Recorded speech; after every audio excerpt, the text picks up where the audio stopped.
కానీ అద్భుతం ఏంటంటే ఆయన మాటకు ఇదే చూపించి పరుగెత్తుచుండగా యేసు వారిని ఎదుర్కొన్న వాళ్ళకి ఏమన్నాడు? మీకు శుభం. ఇప్పుడు ఎంతమందికి శుభం కలగాలి? యేసు ప్రభు పునరుద్ధానంలో శుభం అని కొందరికి చెప్పాడు. ఎవరికి? మాట విధేయత చూపిన నడక ఏంటండి? దేవుడు చెప్పిన మాట ప్రకారం ఏం చేస్తున్నారు? స్టార్ట్ అయ్యారు, పరిగెడుతున్నారు. మనమైతే ఏం చేస్తారు సార్? అసలు ఫస్ట్ ఆఫ్ ఆల్ చూపి నాకు లేని ఎట్లా నమ్మాలి నేను? ఇవన్నీ మనం 100 క్వశ్చన్లు అడిగేవాళ్ళం. దూతలు లాస్ట్ తలబట్టుకునే వాళ్ళేమో బహుశా. వాళ్ళు ఒకటే, ఆయన లేచాడు, ఆయన ఇక్కడ లేడు, పోయి చెప్పండి. ఎవరికి? శిష్యులు చెప్పండి. వీళ్ళు ఏం చేస్తున్నారంట? పరిగెత్తుచుండగా, రన్నింగ్. ఈరోజు దేవుని కార్యం ప్రకటించడానికి, ఇతరులకు షేర్ చేయడానికి పరిగెడతావా? ఒకప్పుడు పరిగెత్తాను బ్రదర్, ఇప్పుడు అంత లేదులేండి బ్రదర్ అంటారా?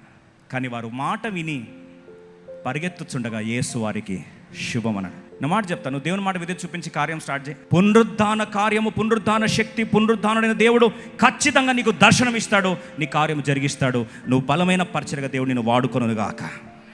యోహాను సువార్త 14:21 మాట అంటాడు, నా మాటలు విధే చూపించిన వారికి నన్ను నేను బయలుపరుచుకుంటా అన్నాడు. నా ఆజ్ఞలను అంగీకరించి వాటిని గైకొను వాడే నన్ను ప్రేమించువాడు నా తండ్రి వలన ప్రేమించబడును.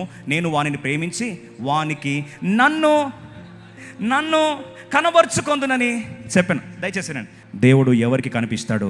నా మాటలు విని వాటిని గైకొనువాడు నన్ను ప్రేమిస్తున్నాడు, నన్ను ప్రేమించే వానికి నన్ను నేను చూపించుకుంటా.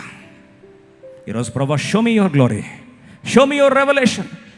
నీవు బయలుపరచుకో ప్రభా అంటే ఎవరి దగ్గర నుంచి దాటి వెళ్తాడేమో, కానీ ఆయనను ప్రేమించేవారు, ఆయన మాట వినేవారు, ఆయన మాట విని పరిగెత్తే వారికి తన్ను తాను చూపించుకోకుండా దాచుకోలేడు. ఇది దేవుని వీక్నెస్.